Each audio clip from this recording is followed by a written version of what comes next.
차가운 밤 공기가 낡은 편의점 문틈으로 스며들어 한지원의 뼛속까지 파고들었다. 그녀는 익숙하게 바코드를 찍으며 멍한 눈으로 카운터 앞에 모니터를 응시했다. 화면에 떠오른 숫자들이 그녀의 잔고가 아니라 어머니의 병원비처럼 느껴졌다. 매일 밤, 이 작은 공간에서 그녀는 숫자의 노예가 되었다. 시급으로는 감당할 수 없는 빚의 무게가 어깨를 짓눌렀다.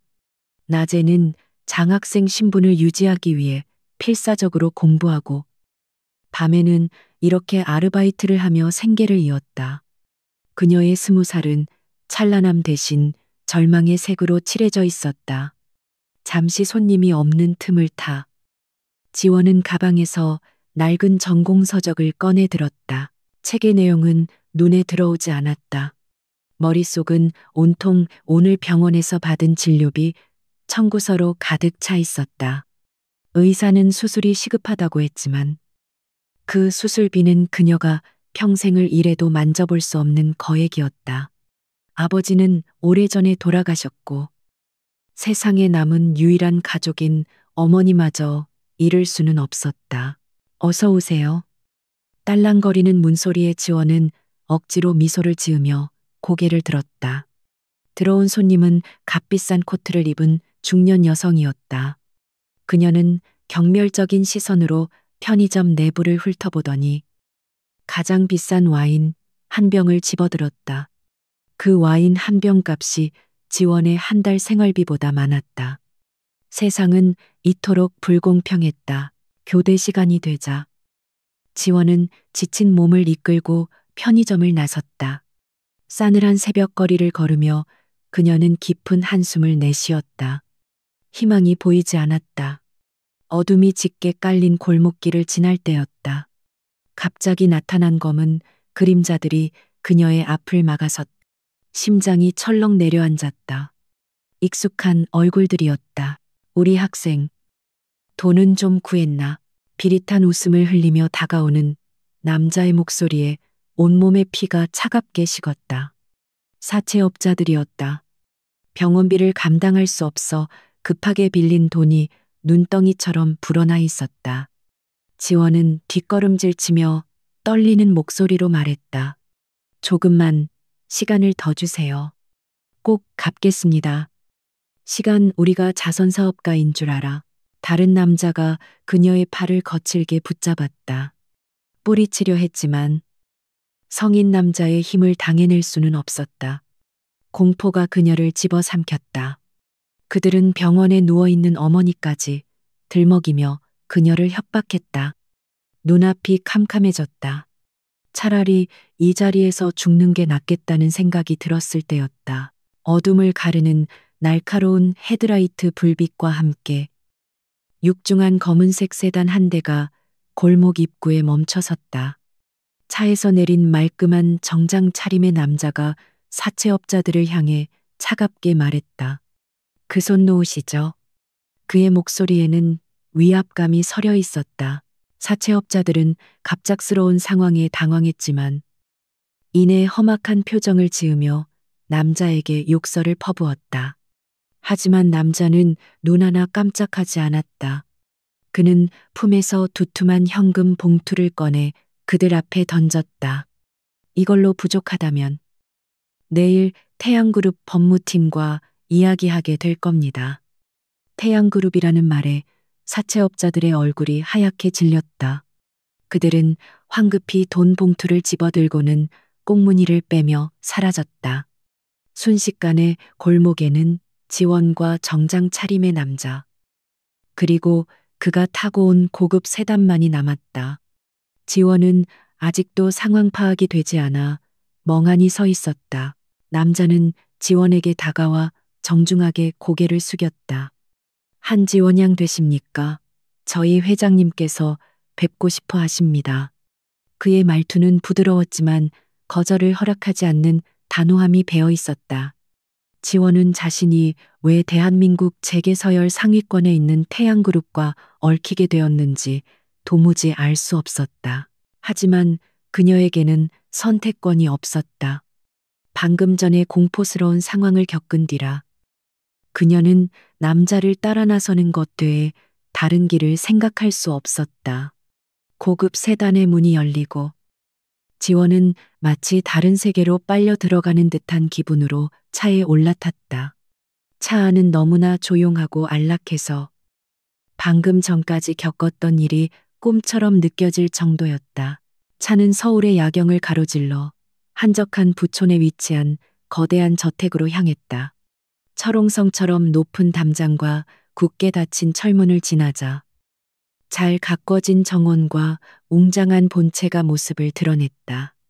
지원은 평생 드라마에서나 볼 법한 광경에 압도당했다. 비서는 그녀를 저택 안의 서재로 안내했다. 서재는 거대하고 고풍스러웠다. 벽면을 가득 채운 책장과 묵직한 원목 책상, 그리고 방 안을 은은하게 밝히는 스탠드 조명이 위압적인 분위기를 자아냈다. 책상 뒤편에 고급 가죽 의자에 한 남자가 앉아 있었다. 태양그룹의 총수, 김 회장이었다. 그는 지원을 보고 인자한 미소를 지었지만 그 눈빛은 모든 것을 꿰뚫어 보는 듯 날카로웠다. 안게, 한지원 양. 김 회장의 나지막한 목소리에 지원은 마른 침을 삼키며 맞은편 의자에 조심스럽게 앉았다. 그는 지원의 모든 것을 알고 있다는 듯이 말했다. 어머니 병원비 때문에 고생이 많더군. 명문대 장학생이 새벽까지 편의점 아르바이트를 하고 사채까지 끌어다 썼다고 들었네. 그의 말 한마디 한마디가 비수처럼 지원의 가슴에 밝혔다. 자신의 비참한 현실을 남의 입을 통해 듣는 것은 끔찍한 경험이었다. 지원은 고개를 숙인 채 아무 말도 할 수 없었다. 김 회장은 잠시 말을 멈췄다가 책상 위에 서류 봉투 하나를 올려놓았다. 내가 그 모든 걸 해결해 줄 수 있네. 지원은 반사적으로 고개를 들었다. 봉투 안에는 그녀가 꾼 사채의 원금과 이자가 정확히 적힌 서류와 어머니의 병원비 전액이 찍힌 수표가 들어 있었다. 그리고 국내 최고의 병원 VIP 병실 입원 확인서까지 있었다. 지원의 눈이 가늘게 떨렸다. 세상에 공짜는 없다는 것을 그녀는 누구보다 잘 알고 있었다. 제가 뭘 하면 되죠? 김 회장은 기다렸다는 듯이 미소를 지었다. 그는 또 다른 사진 한 장을 꺼내 지원 앞에 내밀었다. 사진 속에는 화려한 미모를 자랑하는 젊은 여성이 도도한 표정으로 서 있었다. 내 딸, 민설아네. 지원은 사진 속 여자가 자신과 어딘가 희미하게 닮았다는 느낌을 받았다. 내 딸이 곧 약혼을 해야 하네. 상대는 진성그룹의 후계자, 강지훈 전무 일세. 두 그룹의 미래가 걸린 아주 중요한 혼사지. 김 회장의 목소리가 조금씩 차가워졌다.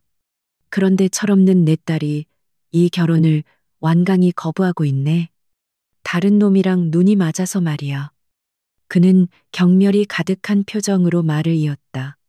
그래서 자네가 필요하네. 한지원 양. 그의 시선이 지원의 얼굴에 고정되었다. 결혼식이 끝날 때까지만 내 딸 민서 대신 강지훈 전무의 약혼녀 행세를 해주게. 자네는 내 딸과 닮았으니 약간의 교육과 스타일링만 거치면 아무도 의심하지 못할 걸세. 지원의 머릿속이 하얘졌다.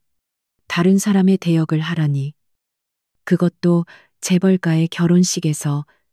이건 사기였다. 범죄였다. 그녀는 자리에서 벌떡 일어나며 말했다. 못합니다. 그런 일은 할 수 없어요. 하지만 김 회장은 그녀의 반응을 예상했다는 듯 여유롭게 웃었다. 거절할 건가? 그럼 난 이 서류들을 다시 집어넣을 수밖에.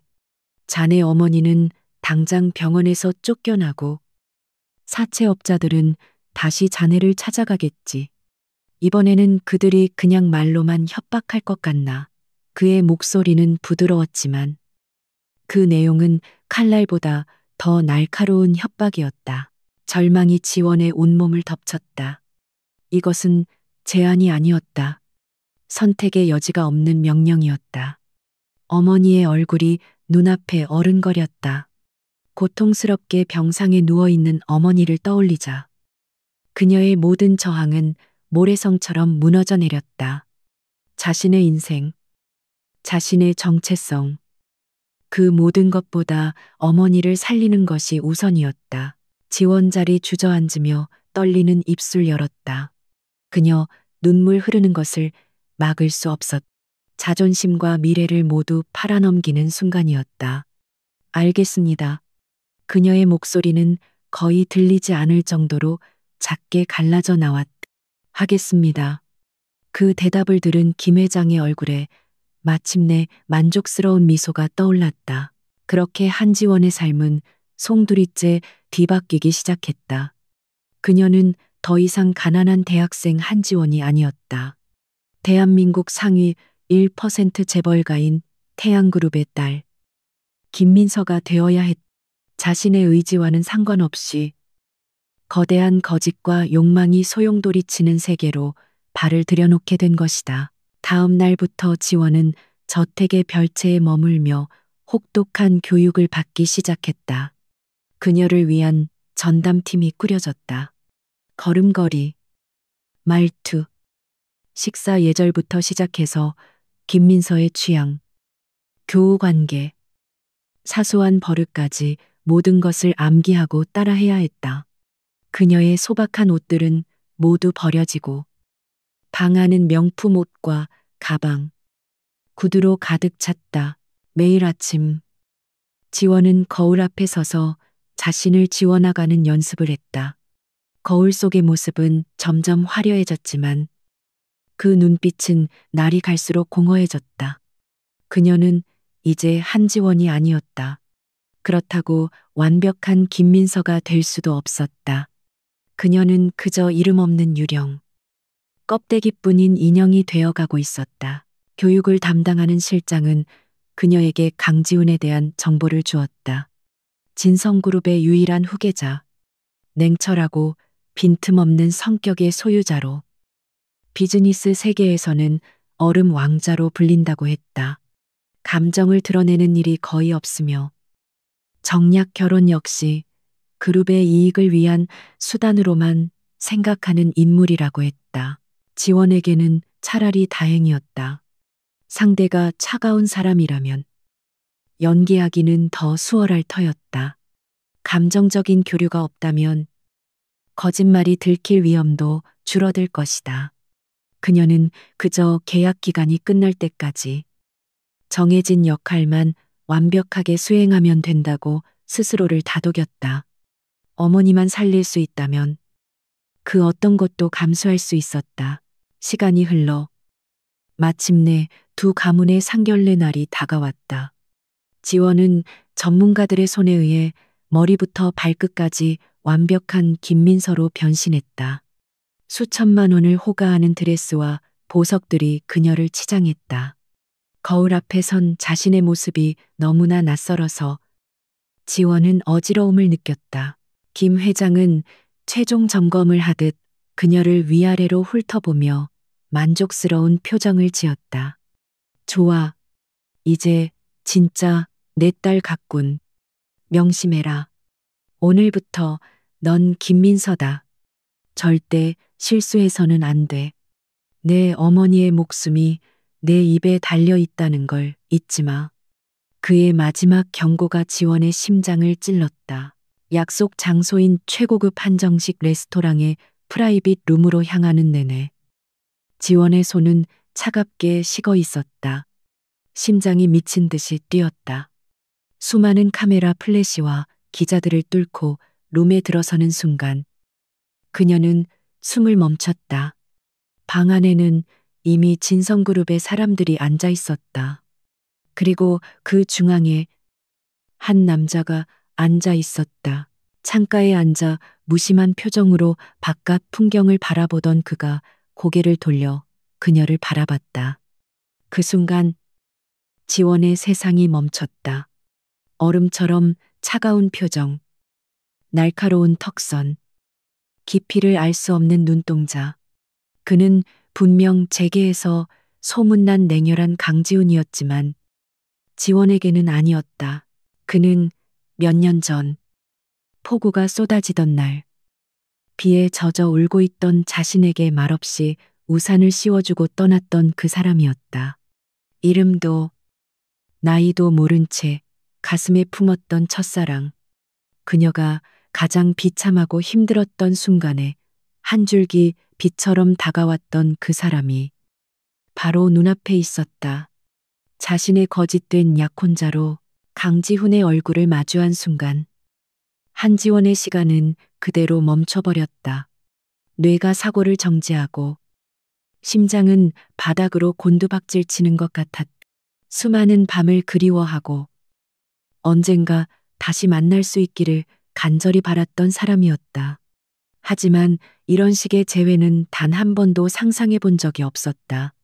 그는 그녀를 전혀 알아보지 못했다. 그의 눈빛에는 그 어떤 감정도 담겨 있지 않았다.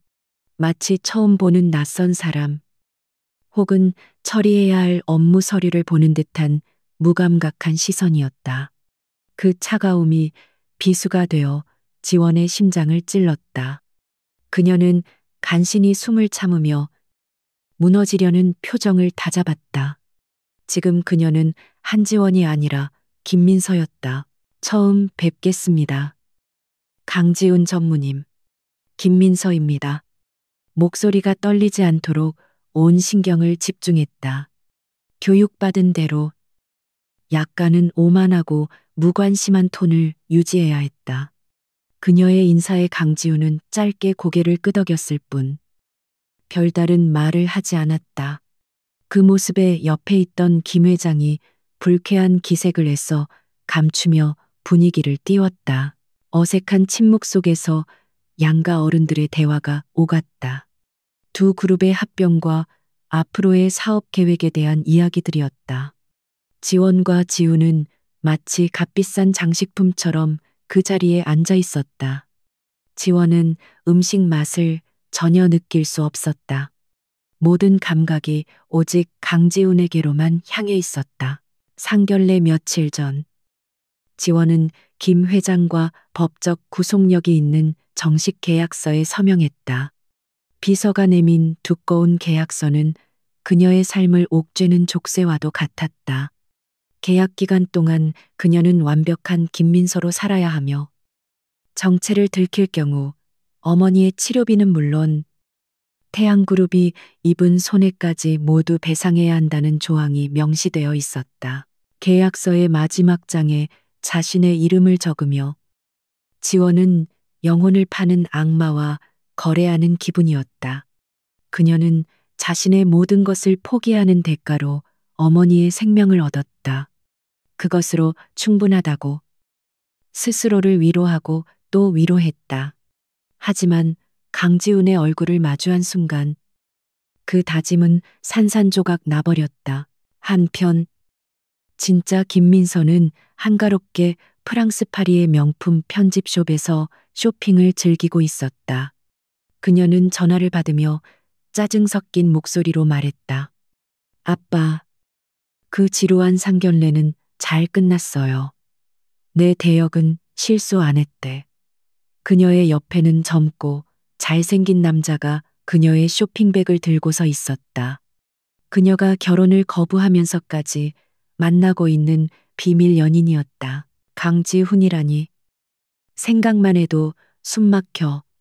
일밖에 모르는 로봇이랑 어떻게 평생을 살아난 아빠의 사업을 위한 재물이 될 생각 없으니까. 그 여자나 잘 관리해요. 전화를 끄는 민서는 경멸적인 표정으로 콧방귀를 뀌었다.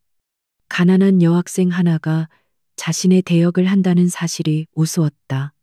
돈이면 뭐든지 된다고 생각하는 그녀에게 지원은 그저 쓰고 버리는 소모품에 지나지 않았다. 그녀는 자신의 자유를 만끽하며 지원이 겪게 될 고통 따위는 안중에도 없었다. 지원은 김 회장에게서 받은 저택의 별채에서 본격적인 김민서 되기 프로젝트에 투입되었다. 그곳은 외부와 완벽히 차단된 감옥과도 같았다. 일거수일투족을 감시당하며 오직 김민서가 되기 위한 교육만이 하루 종일 이어졌다. 그녀의 개인적인 시간이나 생각은 허락되지 않았다. 아침에는 자세 교정과 걸음걸이 레슨을 받았다. 한지원의 소박하고 단정한 걸음걸이는 버리고 김민서의 거만하고 당당한 모델 워킹을 익혀야 했다. 오후에는 발음과 억양을 교정하는 스피치 훈련이 이어졌다. 한지원 특유의 차분하고 조리 있는 말투 대신 김민서의 짧고 직설적인 화법을 흉내내야 했다. 저녁에는 테이블 매너와 와인 감별법, 미술과 클래식 음악에 대한 교양 수업이 있었다. 지원은 본래 학습 능력이 뛰어났지만 이것은 지식을 쌓는 것과는 차원이 다른 문제였다. 자신을 완전히 지우고 타인의 삶을 복제하는 과정은 극심한 정신적 스트레스를 동반했다. 가장 끔찍한 시간은 김민서의 과거를 암기하는 것이었다. 그녀가 다녔던 초등학교, 중학교, 고등학교의 교과부터 시작해서 친하게 지냈던 친구들의 이름과 특징, 좋아했던 음식과 싫어했던 과목, 심지어는 첫사랑 이야기까지. 지원은 마치 자신의 뇌를 포맷하고 새로운 정보를 강제로 주입하는 듯한 고통을 느꼈다.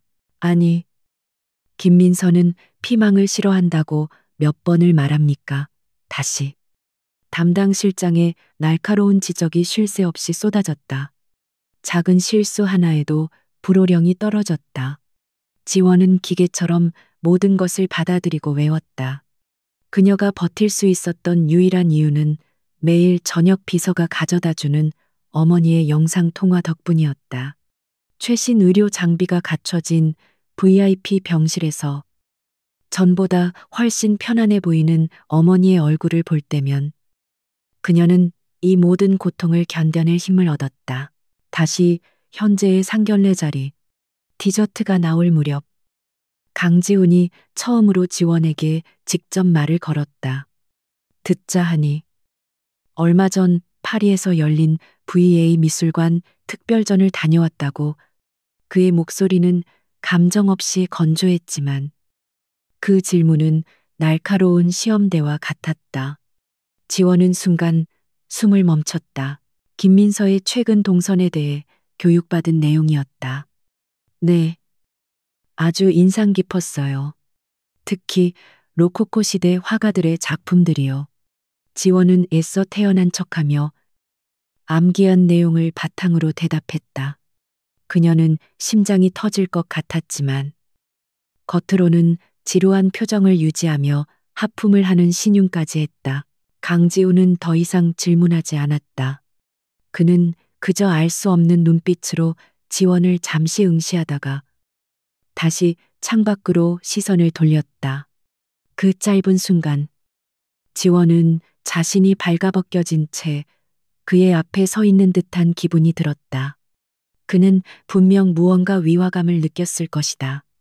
얼음장 같은 그의 무관심 뒤에 숨겨진 예리함을 지원은 본능적으로 감지했다. 상견례는 그렇게 끝이 났다. 결혼 날짜가 잡혔고 양가는 만족스러운 표정으로 헤어졌다. 지원은 차에 오르자마자 긴장이 풀리면서 온몸에 힘이 빠지는 것을 느꼈다. 김 회장은 흡족한 미소를 지으며 그녀를 칭찬했다. 아주 잘했어. 강 전무, 그 녀석도 눈치채지 못했을 거다. 하지만 지원은 기쁘지 않았다. 그녀는 오늘 자신의 첫사랑 앞에서 완벽한 타인을 연기했다. 그것도 그가 경멸할 법한 오만하고 철없는 재벌가 딸의 모습을.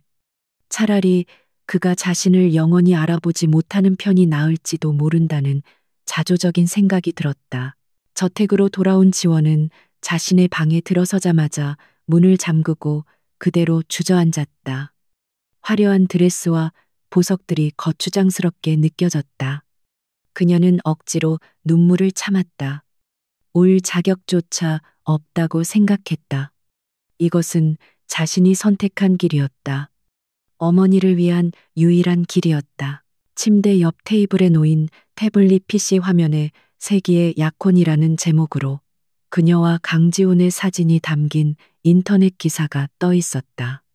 오늘 레스토랑 앞에서 찍힌 사진이었다. 사진 속에서 그녀는 도도한 표정으로 강지훈의 팔짱을 끼고 있었고 그는 무표정으로 정면을 응시하고 있었다. 완벽하게 어울리지 않는 한 쌍의 모습이었다. 지원은 기사를 스크롤하며 사람들의 댓글을 읽었다. 역시 재벌은 재벌끼리 결혼하네. 김민서. 성격 안 좋기로 유명하던데. 강지훈 전무가 아깝다 등등. 그녀는 자신을 향한 비난의 화살을 묵묵히 받아들였다. 이제 세상 사람들에게 그녀는 한지원이 아니라 김민서였으니까. 그날 밤 지원은 잠을 이룰 수 없었다. 눈을 감으면 몇 년 전 비에 젖은 자신에게 우산을 씌워주던 강지훈의 모습이 떠올랐다. 그때 그는 지금처럼 차갑지 않았다. 무심한 듯 보였지만 그의 눈빛에는 따뜻함이 있었다. 그 짧은 만남이 오랫동안 그녀의 힘이 되어 주었는데 이제는 가장 큰 고통이 되어 돌아왔다. 그녀는 자리에서 일어나 창가로 다가갔다. 창밖으로 보이는 서울의 야경은 화려했지만 그녀의 마음은 칠흑 같은 어둠에 잠겨 있었다. 앞으로 그녀는 이 거대한 거짓말 속에서 얼마나 더 버틸 수 있을까? 그리고 이 연극의 끝에서 그녀에게 남는 것은 과연 무엇일까? 답이 보이지 않는 질문들만이 그녀의 머릿속을 맴돌았다. 상견례 이후 결혼 준비는 일사천리로 진행되었다. 한지원의 하루는 웨딩드레스 피팅, 예물 선택, 신혼집 인테리어 회의 등 숨막히는 일정으로 채워졌다. 그녀는 김 회장이 조종하는 마리오네트 인형처럼 영혼 없이 스케줄을 소화했다. 매 순간 감시하는 비서의 눈길 아래 그녀는 단 한순간도 한지원으로 돌아갈 수 없었다. 수억 원을 호가하는 다이아몬드 목걸이가 그녀의 목에 걸렸을 때도 수십 명의 스태프들이 그녀를 둘러싸고 찬사를 보낼 때도 지원은 아무것도 느낄 수 없었다. 모든 것이 그녀의 것이 아니었다. 이 화려함은 모두 빌려온 것이며 언젠가는 전부 반납해야 할 거짓된 신기루에 불과했다. 강지훈과는 그 후로 몇 번 더 공식적인 자리에서 마주쳤다. 그는 언제나처럼 말이 없었고 업무적인 용건 외에는 그녀에게 눈길조차 주지 않았다.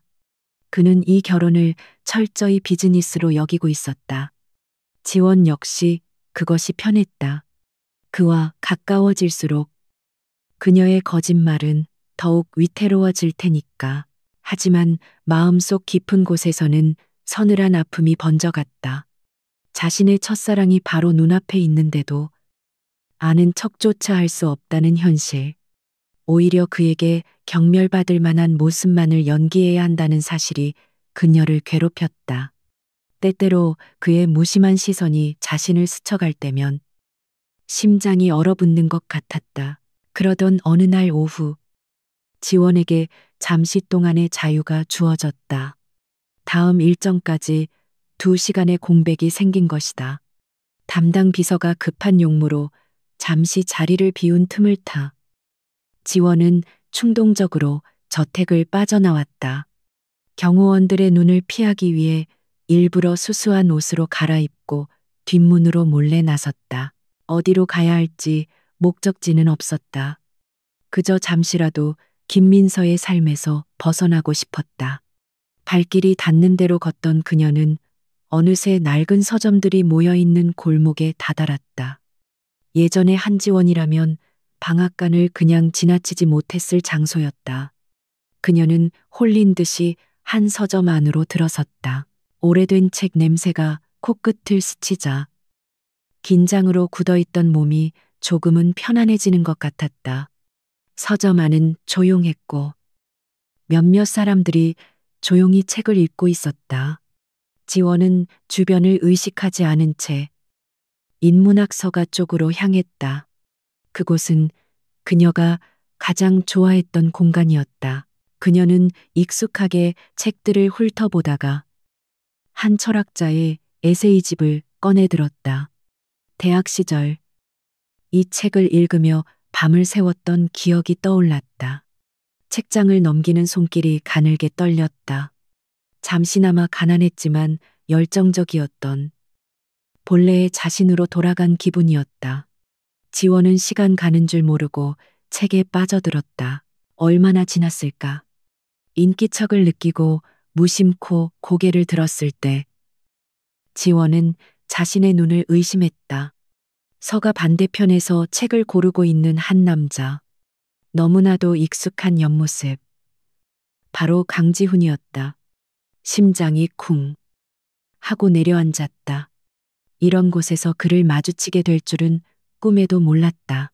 그는 평소에 딱딱한 수트 차림이 아닌 편안한 니트 스웨터와 면바지를 입고 있었다. 재벌 3세의 위압감 대신 지적인 분위기를 풍기는 평범한 남자처럼 보였다. 그는 한 손에 경제서적을 몇 권 든 채 다른 책을 유심히 살펴보고 있었다. 그의 진지한 모습에 지원은 저도 모르게 시선을 떼지 못했다. 그 순간 지훈이 고개를 돌렸다. 두 사람의 눈이 정면으로 마주쳤다. 지훈의 눈이 놀라움으로 커졌다. 자신의 약혼 여인 김민서가 이런 낡고 후미진 서점에 있으리라고는 상상조차 못했을 것이다. 그는 잠시 멈칫하더니 이내 지원이 있는 곳으로 천천히 걸어왔다. 김민서 씨, 여기서 뭘 하고 있는 겁니까? 그의 목소리는 여전히 낮고 차가웠지만 그 안에는 당혹감과 의구심이 섞여 있었다. 지원은 머릿속이 하얘지는 것을 느끼며 황급히 손에 들고 있던 책을 등 뒤로 감췄다. 그냥 시간이 남아서 잠시 둘러보고 있었어요. 거짓말을 하는 목소리가 미세하게 떨려 나왔다. 지훈의 시선이 그녀의 등 뒤로 향했다. 무슨 책이라도 보고 있었습니까? 그는 집요했다. 지원은 어쩔 수 없이 책을 앞으로 내밀었다. 그녀가 들고 있던 철학 에세이를 본 지훈의 눈썹이 살짝 위로 올라갔다. 의외의 취향이군요. 이런 책도 읽을 줄 압니까? 그의 말투에는 숨길 수 없는 비꼼이 섞여 있었다. 김민서는 머리가 텅 빈 명품 중독자라고 알려져 있었으니 그의 반응은 당연했다. 지원은 모욕감을 느꼈지만 지금은 김민서를 연기해야 했다. 그냥 표지가 예뻐서요. 무슨 내용인지는 하나도 모르겠네요. 그녀는 일부러 하품을 하며 지루하다는 듯한 표정을 지었다. 하지만 바로 그 순간 그녀는 돌이킬 수 없는 실수를 저지르고 말았다. 사실 이 작가의 실존주의 철학은 현대 사회의 개인 소외 현상을 날카롭게 파고들죠. 특히 결정론적 세계관에 대한 그의 반박은 자신도 모르게 예전 대학 강의에서 토론하던 것처럼 열정적으로 말을 내뱉고 말았다. 강지훈의 눈빛이 순간적으로 변했다. 그의 시선이 칼날처럼 날카로워져 지원의 얼굴에 밝혔다. 그는 그녀의 말을 자르지 않고 끝까지 들었다. 라는 평가를 받는다고 하더라고요. 인터넷에서 읽었어요. 지원은 황급히 말을 수습했지만 이미 늦었다. 정적이 흘렀다. 지훈은 아무 말 없이 그녀를 뚫어지게 쳐다봤다. 그의 눈빛은 마치 그녀의 가면 속 진짜 얼굴을 찾아내려는 듯했다. 지원은 식은땀이 등줄기를 타고 흐르는 것을 느꼈다. 김민서 씨. 그가 나지막이 그녀의 가짜 이름을 불렀다. 우리는 곧 부부가 될 사이인데 나는 아직 당신에 대해 아는 게 별로 없는 것 같군요. 그의 말은 질문이 아니었다. 명백한 경고였다. 그는 그녀에게서 김민서가 아닌 다른 무언가를 발견한 것이다. 그는 한 걸음 더 다가왔다. 두 사람 사이의 거리가 위험할 정도로 가까워졌다. 지원은 자신도 모르게 뒷걸음질 쳤다.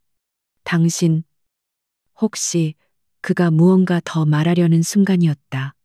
지원의 주머니에서 요란하게 휴대폰 벨소리가 울렸다. 그녀를 찾아 헤매던 비서에게서 온 전화였다. 지원은 구세주를 만난 사람처럼 황급히 전화를 받았다.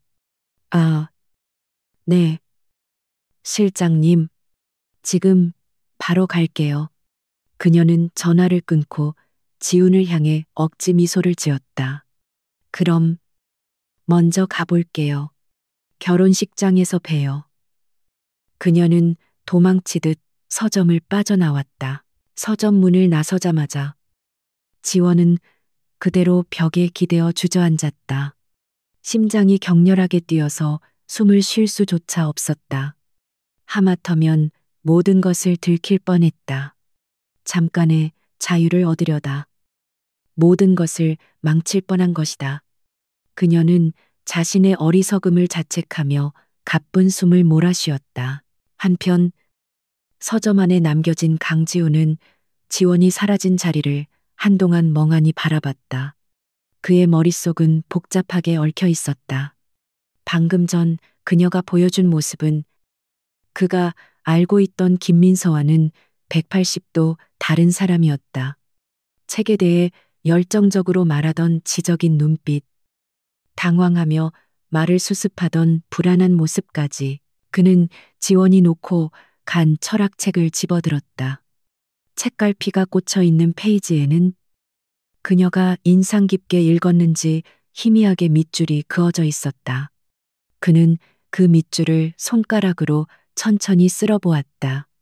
그리고 그 순간 그의 뇌리를 스쳐 지나가는 아주 오래된 기억의 파편, 비가 쏟아지던 날, 낡은 버스 정류장에서 흠뻑 젖은 채 울고 있던 한 여학생. 그녀의 품에 안겨 있던 것이 바로 이 책이 아니었던가. 기억은 희미했지만 그 이미지는 강렬했다. 그는 고개를 저었다. 말도 안 되는 상상이었다. 재벌가의 오만한 딸과 가난한 여학생. 두 사람은 전혀 다른 세상의 사람이었다. 하지만 의심의 씨앗은 한번 싹을 틔우면 무섭게 자라나는 법이다.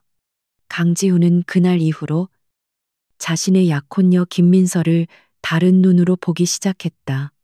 그녀는 정말 자신이 알고 있는 그 김민서가 맞는 것일까? 아니면 거대한 사기극의 주인공일까? 그의 얼음 같던 마음에 처음으로 균열이 가기 시작했다. 서점에서의 우연한 만남 이후 강지훈의 의심은 사라지지 않았지만 결혼은 예정대로 진행되었다. 세계의 결혼식이라 불리는 행사는 온 나라의 주목을 받았다. 수천 송이의 흰 장미로 장식된 화려한 예식장. 대한민국의 모든 정재계 인사가 모인 하객들. 그리고 쉴 새 없이 터지는 카메라 플래시까지. 모든 것이 비현실적이었다. 한지원은 아버지를 대신한 김 회장의 손을 잡고 버진 로드를 걸었다. 순백의 웨딩드레스는 그녀의 몸에 맞지 않는 옷처럼 어색했고 얼굴을 가린 베일은 마치 감옥의 창살처럼 느껴졌다. 그녀의 시선은 오직 제단 앞에 서 있는 한 남자, 강지훈에게 고정되어 있었다. 그는 오늘도 완벽한 수트 차림에 얼음처럼 차가운 표정이었다. 그의 앞에 섰을 때 아주 잠시 그의 눈빛이 흔들리는 것을 본 것 같기도 했. 서점에서 마주쳤던 그 순간처럼 무언가 탐색하는 듯한 날카로운 시선이었다. 하지만 그것도 잠시. 그는 이내 무감정한 표정으로 돌아와 의례적인 말을 건넸다. 두 사람은 감정 없는 목소리로 사랑을 맹세하고 기계적으로 반지를 교환했다. 주례의 말이 끝나고 모두가 기대하는 키스의 순간이 다가왔다. 지우는 아주 잠깐 망설이는 듯 하더니 이내 지원의 베일을 걷고 그녀에게 다가왔다. 그의 차가운 입술이 그녀의 입술에 가볍게 닿았다가 떨어졌다. 그 짧은 순간 지원은 온몸의 피가 역류하는 것 같았다. 이것은 사랑의 증표가 아닌 계약의 확인 도장이었다. 결혼식과 피로연이 끝나고 지원은 강지훈의 차를 타고 신혼집으로 향했다. 서울의 스카이라인이 한눈에 내려다 보이는 도시 외곽의 언덕 위에 위치한 거대한 저택이었다. 통유리와 차가운 대리석으로 지어진 현대적인 건축물은 집이라기보다는 잘 지어진 미술관이나 요새처럼 보였다. 저택 안은 밖에서 본 것보다 훨씬 더 넓고 삭막했다. 미니멀리즘을 표방한 인테리어는 최고급 가구들로 채워져 있었지만 사람의 온기는 전혀 느껴지지 않았다. 높은 천장과 넓은 공간은 오히려 위압감을 주며 지원을 짓눌렀다.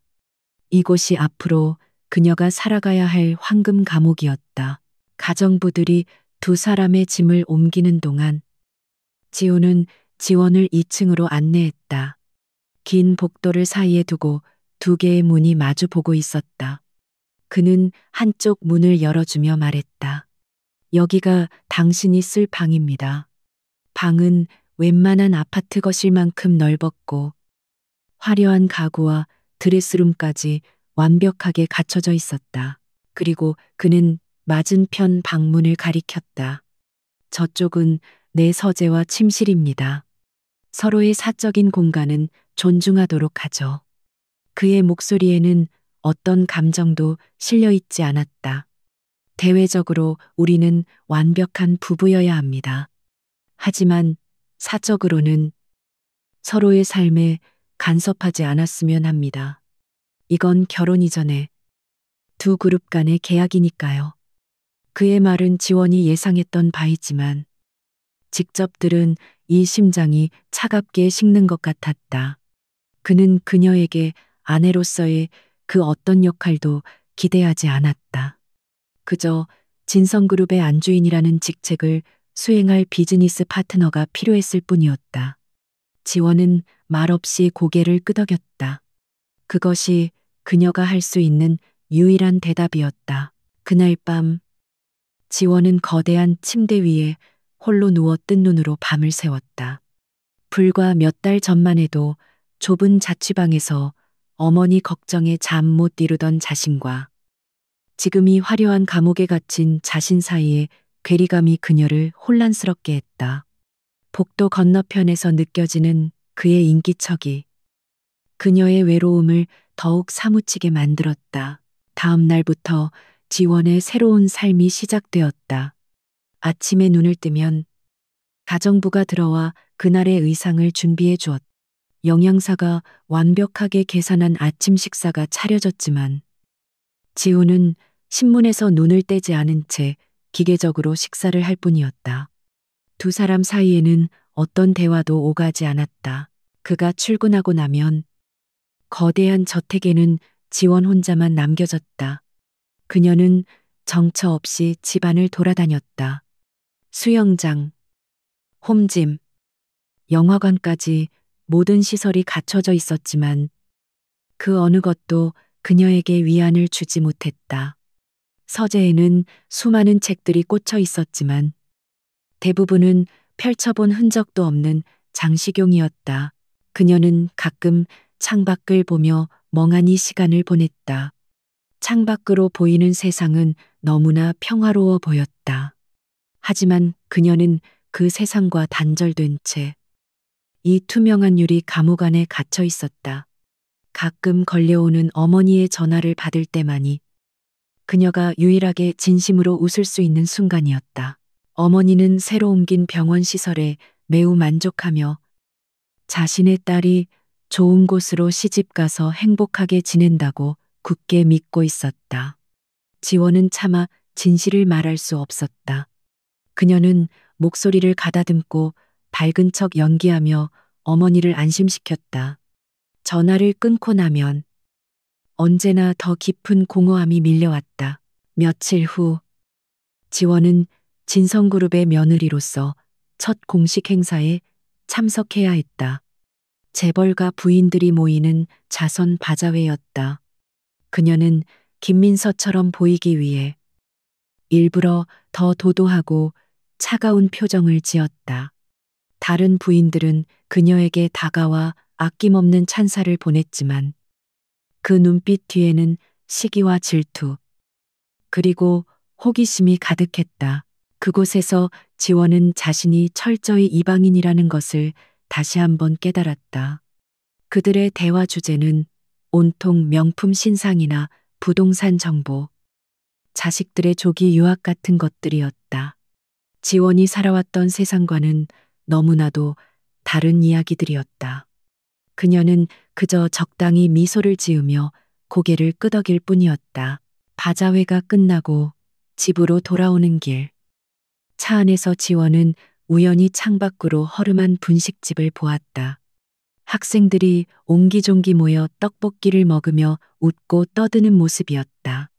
예전에 그녀가 친구들과 자주 가던 곳이었다. 그 평범한 풍경이 지금 그녀가 누리는 그 어떤 호사보다 더 눈부시게 보였다. 그날 저녁, 지우는 평소보다 늦게 귀가했다. 술에 취했는지 그의 걸음걸이가 약간 비틀거렸다. 그는 넥타이를 느슨하게 풀며 소파에 몸을 던졌다. 지원은 처음 보는 그의 흐트러진 모습에 잠시 망설이다가 조심스럽게 다가가 물었다. 무슨 안 좋은 일이라도 있으세요? 지우는 고개를 들어 그녀를 바라봤다. 그의 눈빛은 평소보다 더 깊고 복잡해 보였다. 당신이 신경 쓸 일 아니야. 그는 차갑게 말했지만 그 목소리에는 짙은 피로감이 묻어 있었다. 그는 잠시 침묵하다가 혼잣말처럼 중얼거렸다. 모든 게 다 비즈니스일 뿐이니까. 그의 말은 분명히 결혼을 두고 하는 말이었지만 지원은 그가 자기 자신에게 하는 말이기도 하다는 것을 느꼈다. 그 역시 이 거대한 비즈니스의 한가운데서 외롭게 싸우고 있는 것이었다. 지원은 그에게 무언가 위로의 말을 건네고 싶었지만 자신에게는 그럴 자격이 없다는 것을 알았다. 그녀는 그저 조용히 자리를 피해 주었다. 자신의 방으로 돌아온 지원은 창가에 서서 어두운 정원을 내려다보았다.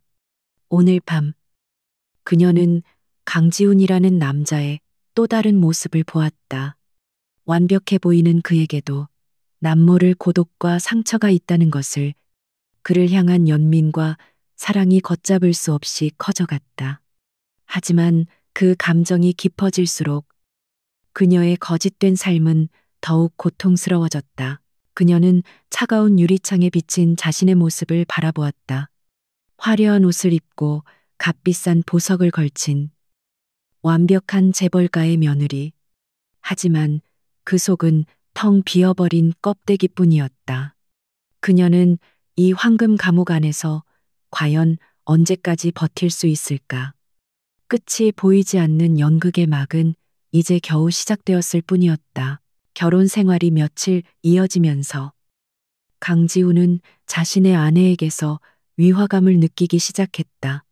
그것은 서점에서 느꼈던 것과 같은 종류의 논리적으로 설명하기 힘든 이질감이었다. 그는 본래 사람을 쉽게 믿지 않았고 모든 것을 분석하고 의심하는 것이 습관인 남자였다. 그의 예리한 관찰망에 김민서를 연기하는 한지원의 모습이 걸려들기 시작했다. 첫 번째 균열은 아주 사소한 것에서부터 시작되었다. 매달 말 지우는 저택의 가사 총괄 책임자에게서 생활비 지출 내역서를 보고받았다. 그런데 결혼 후 첫 정산서의 지출 총액이 예상보다 현저히 낮았다. 특히 식비와 의복, 장신구 구매 비용이 그가 알고 있던 김민서의 씀씀이라고는 도저히 믿을 수 없는 수준이었다. 사모님께서 불필요한 지출은 모두 줄이라고 하셨습니다. 가사 총괄 책임자는 의아해하는 지훈에게 조심스럽게 설명했다. 식사도 소박한 한식을 선호하시고 고용인들에게도 매우 정중하십니다. 이전 아가씨 시절과는 많이 달라지셨습니다. 그 말에 지훈의 미간이 미세하게 좁아졌다. 사람이 결혼했다고 하루아침에 이렇게까지 변할 수 있는가.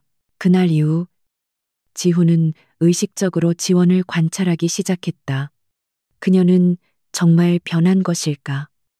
아니면 무언가를 연기하고 있는 것일까? 그는 일부러 늦은 밤 서재에서 일하는 척하며 거실에 있는 그녀를 지켜보았다. 그녀는 최고급 소파에 앉아 지루한 표정으로 패션 잡지를 넘기고 있었다. 완벽한 김민서의 모습이었다. 하지만 아주 잠깐.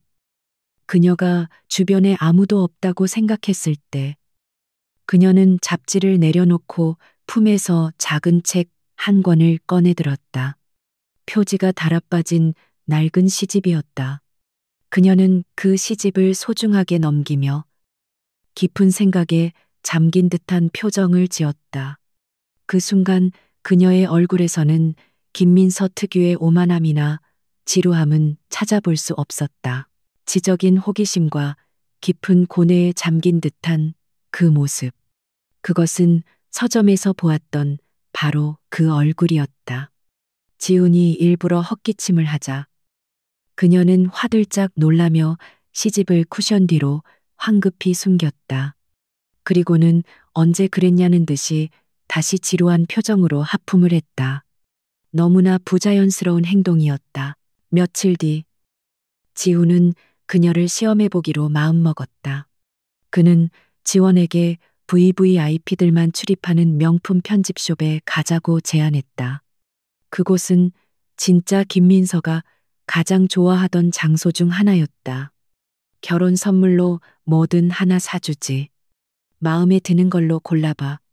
그는 일부러 무심한 척 말하며 그녀의 반응을 살폈다. 지원 역시 이곳이 김민서가 즐겨 찾던 곳이라는 사실을 교육받아서 알고 있었다. 그녀는 당황한 기색을 감추고 억지로 여유로운 척 매장 안으로 들어섰다. 눈이 돌아갈 정도로 화려한 신상품들이 즐비했지만 지원은 그 어떤 것에도 흥미를 느낄 수 없었다. 가격표를 볼 때마다 예전에 가난했던 시절이 떠올라 어지러울 뿐이었다. 이건 어때? 이번 시즌 신상인데. 당신과 잘 어울릴 것 같군. 지훈이 수천만 원짜리 다이아몬드 시계를 가리키며 말했다. 지원은 순간적으로 너무 과분해요 라고 말할 뻔했다. 그녀는 간신히 말을 삼키고 김민서라면 했을 법한 대답을 골랐다. 디자인이 좀 촌스럽네요. 그녀는 일부러 까다롭게 굴며 매장 안을 한 바퀴 돌았다. 그리고는 가장 구석에 있는 비교적 디자인이 단순하고 가격도 저렴한 팔찌 하나를 골랐다. 전 그냥 이게 좋겠어요. 요즘은 이렇게 심플한 게 유행이거든요. 그녀의 선택에 지우는 아무 말도 하지 않았지만 그의 눈빛은 더욱 깊어졌다. 돈 쓰는 법조차 어색해하는 여자. 과연 저 여자가 정말 김민서일까? 같은 시각 이 모든 상황의 원인 제공자인 진짜 김민서는 이탈리아의 한 클럽에서 광란의 파티를 즐기고 있었다. 비밀 연인과 함께 술에 취해 난동을 부리던 그녀는 다른 손님과 시비가 붙어 몸싸움까지 벌였다. 이 장면은 마침 그곳에 있던 파파라치의 카메라에 고스란히 포착되었다. 다음 날 아침 태양그룹 달 해외 원정망신이라는 자극적인 제목의 기사가 인터넷에 퍼지기 시작했다. 사진은 흐릿하게 모자이크 처리되었지만 아는 사람이 본다면 단번에 김민서임을 알아볼 수 있었다. 이 소식은 즉시 김 회장의 귀에 들어갔다. 그는 분노로 이성을 잃고 사무실의 집기를 부수며 고함을 질렀다. 김 회장은 자신의 모든 인맥과 자금을 동원해 기사를 막았다. 포털 사이트에서 기사는 순식간에 삭제되었고 최초 유포자를 찾아내 거액의 합의금으로 입을 막았다. 스캔들은 간신히 수면 아래로 가라앉았지만 김 회장의 불안감은 극에 달했다. 그는 곧바로 지원에게 전화를 걸었다. 네가 지금 그 집에서 어떻게 행동하고 있기에 민서가 저렇게 마음 놓고 나대는 거냐. 김 회장의 목소리는 얼음장처럼 차가웠다. 그는 모든 책임을 지원에게 돌렸다. 조금이라도 의심살 행동은 하지 마. 넌 이제 강지훈의 아내야. 네가 진짜 김민서보다 더 김민서처럼 굴어야 해. 명심해라. 내 어머니 목숨은 내 손에 달려 있어. 협박과 함께 전화는 끊겼다. 지원은 차갑게 식은 수화기를 든 채 온몸을 떨었다. 숨이 막혔다. 이제는 저택 밖으로 한 발짝도 나갈 수 없게 되었다. 모든 통화는 감시당할 것이고 모든 행동은 보고될 터였다. 감옥의 창살이 한 겹 더 늘어난 기분이었다. 그녀는 깊은 절망감에 빠져 소파에 주저앉았다. 그날 저녁 지훈이 집에 돌아왔을 때 그는 창백하게 질린 채 소파에 웅크리고 있는 지원을 발견했다. 그녀의 모습은 금방이라도 부서질 것처럼 위태로워 보였다. 그는 낮에 있었던 일을 떠올리며 그녀에게 다가가 차갑게 물었다. 오늘 왜 그랬지? 네, 명품 매장에서. 당신답지 않았어. 마치 돈 쓰는 법을 처음 배운 사람처럼 굴더군. 그의 직설적인 질문에 지원의 심장이 덜컥 내려앉았다. 김 회장의 협박으로 잔뜩 예민해져 있던 그녀의 신경이 날카롭게 반응했다. 제가 제 돈 쓰는데 전무님이 상관할 일은 아니죠. 그녀는 자신도 모르게 쏘아붙였다. 그것은 김민서의 오만함과는 다른 상처받은 동물의 방어 기제와 같은 것이었다. 지우는 그녀의 반응에 놀란 듯 잠시 말을 멈췄다. 그리고는 더욱 날카롭게 파고들었다. 당신, 정말 김민서가 맞나?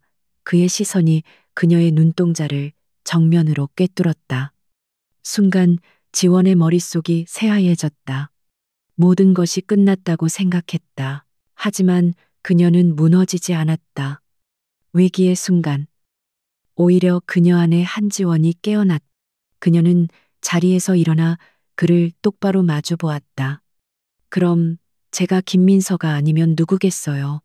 전무님이야말로 아내에 대해 너무 무관심한 거 아니에요. 그녀는 눈 하나 깜짝하지 않고 그에게 맞섰다. 그녀의 당돌한 태도에 이번에는 지훈이 당황했다. 그는 자신의 의심을 뒷받침할 확실한 증거가 없었다. 그저 심증과 위화감뿐이었다. 그는 더 이상 말을 잇지 못하고 굳은 표정으로 그녀를 노려볼 뿐이었다. 팽팽한 긴장감이 거실의 공기를 가득 메웠다. 가면의 균열은 이제 걷잡을 수 없이 벌어지고 있었다. 지난밤의 대치 이후 저택의 공기는 더욱 차갑게 얼어붙었다. 한지원과 강지훈은 서로를 유령처럼 대하며 마주치는 것조차 피했다. 지원은 자신의 대담했던 행동을 후회하며 그가 언제 자신의 정체를 폭로할지 모른다는 불안감에 하루하루를 살얼음판 걷듯이 보냈다. 하지만 지훈은 아무 일 없었다는 듯 평소처럼 침묵을 지켰다. 그의 침묵은 지원을 더욱 불안하게 만들었다. 차라리 화를 내거나 추궁을 한다면 대응이라도 할 텐데. 그는 그저 더 깊고 날카로운 눈으로 그녀를 관찰할 뿐이었다.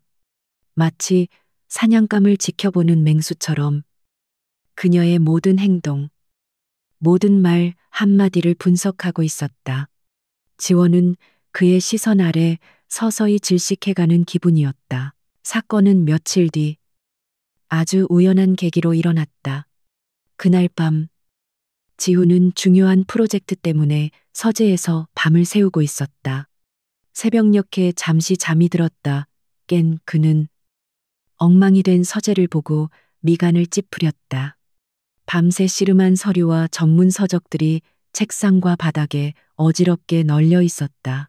그는 잠시 머리를 식히기 위해 밖으로 나왔다가 서재 문틈으로 새어나오는 불빛을 발견했다. 의아하게 생각하며 문을 열자 그는 뜻밖의 광경을 목격했다. 지원이 그의 서재를 말끔하게 정리하고 있었던 것이다. 그녀는 가정부를 시켜도 될 일을 직접 무릎을 꿇고 앉아 책들을 정리하고 있었다. 지우는 당장 그만두라고 말하려 했다. 하지만 다음 순간 그는 움직임을 멈췄다. 그녀가 책을 정리하는 방식이 어딘가 이상했다. 보통 사람들처럼 제목의 가나다 순이나 저자별로 정리하는 것이 아니었다. 그녀는 책들을 먼저 주제별로 분류한 뒤 다시 그 안에서 연대순으로 배열하고 있었다. 그것은 매우 학술적이고 체계적인 정리 방식이었다. 일반적인 재벌가 딸인 김민서가 알 리 없는 오직 공부에 깊이 파고든 사람만이 가질 법한 습관이었다. 그리고 그 모습은 지훈의 뇌리 깊숙한 곳에 잠들어 있던 어떤 기억의 파편을 수면 위로 떠오르게 만들었다. 아주 오래전 폭우가 쏟아지던 여름날이었다. 중요한 시험을 망치고 길을 잃은 채 버스 정류장에 주저앉아 울고 있던 한 여학생. 비에 흠뻑 젖은 그녀는 품에 낡은 전공 서적 몇 권을 소중하게 안고 있었다. 그때 무심코 보았던 그녀의 책들이 바로 저런 방식으로 정리되어 있었다. 기억은 안개처럼 희미했지만 그 순간의 감정은 선명했다. 절망 속에서도 지식을 향한 순수한 열정을 잃지 않았던 그 여학생의 눈빛. 지우는 그때 처음으로 자신과는 전혀 다른 세상에 사는 사람에게서 강렬한 인상을 받았다. 그는 지금 눈앞의 김민서와 기억 속의 여학생을 겹쳐보고 있었다. 지금 뭐 하는 겁니까? 지훈의 차가운 목소리에 지원이 화들짝 놀라며 고개를 들었다. 그녀는 당황한 표정으로 자리에서 일어났다. 서재가 너무 어지러워 보여서 죄송합니다. 허락도 없이 그녀는 고개를 숙이며 사과했다. 지훈은 그녀의 사과는 들은 척도 하지 않고 책장을 가리키며 물었다. 누가 책을 그런 식으로 정리하라고 가르쳤죠? 그의 질문은 단순한 호기심이 아니었다. 확신에 찬 취조에 가까웠다. 지원의 심장이 철렁 내려앉았다. 이것이 자신의 오랜 습관이라는 사실을 그녀는 미처 인지하지 못하고 있었다. 그냥 잡지에서 봤어요. 이렇게 정리하면 보기 좋다고 해서 그녀는 떨리는 목소리로 둘러댔다. 하지만 그 변명은 너무나 설득력이 없었다. 지우는 책장으로 다가가 얼마 전 서점에서 그녀가 들고 있던 바로 그 철학책을 꺼내 들었다. 그리고는 책의 한 구절을 나지막이 읊었다. 혼돈의 세계에서 질서를 부여하는 행위는 곧 존재의 의미를 찾는 과정이다. 이 구절 기억합니까? 지원의 온몸이 그대로 굳어버렸다. 그 문장은 몇 년 전 버스 정류장에서 자신이 그에게 울면서 했던 말이었다. 그가 기억하고 있었다. 그 짧았던 스침을, 그 대화를 그가 모두 기억하고 있었던 것이다. 지원은 얼굴이 새하얗게 질린 채 아무 말도 할 수 없었다. 그녀의 반응을 본 지훈의 눈빛이 차갑게 빛났다. 그의 의심은 이제 거의 확신에 가까워지고 있었다. 그는 더 이상 그녀를 몰아붙이지 않았다.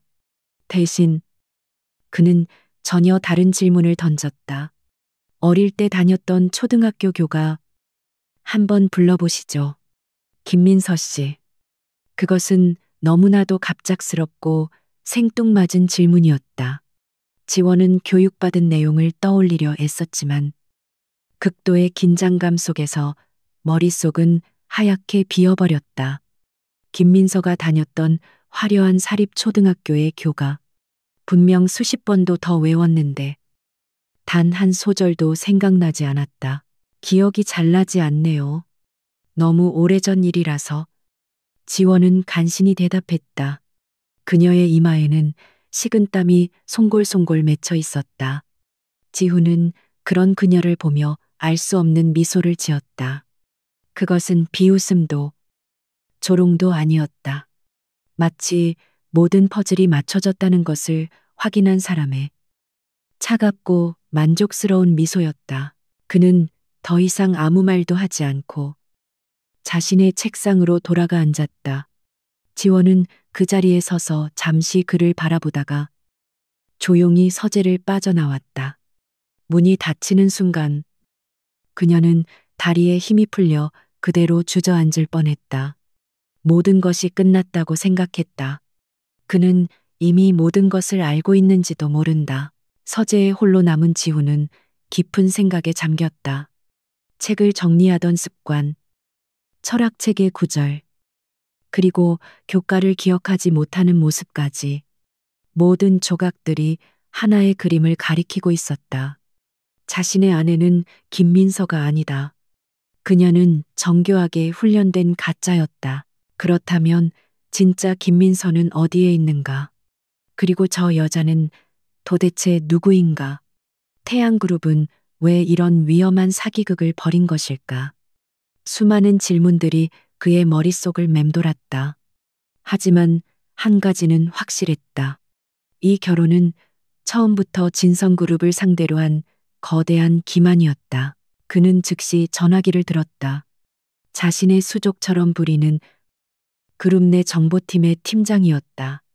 그는 오랫동안 지훈의 집안일을 비밀리에 처리해온 가장 신뢰할 수 있는 인물이었다. 박 팀장, 내 지시를 기다리고 있으라고 했지. 수화기 너머로 긴장된 목소리가 들려왔다. 지훈은 창밖의 어둠을 바라보며 얼음처럼 차가운 목소리로 명령을 내렸다. 내 아내, 김민서에 대해 조사해.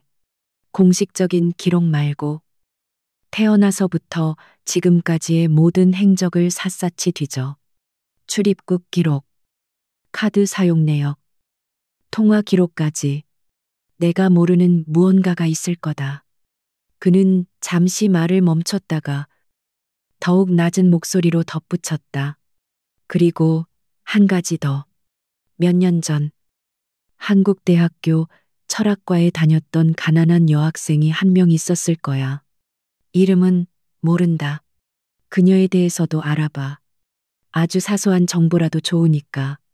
그의 기억 속 비에 젖어 울고 있던 여학생의 모습이 선명하게 떠올랐다. 이제 모든 진실을 밝혀낼 시간이었다.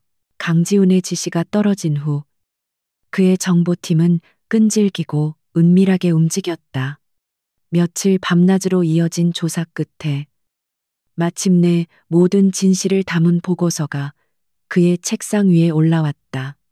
늦은 밤, 지훈은 자신의 사무실에서 두꺼운 보고서의 첫 장을 넘겼다.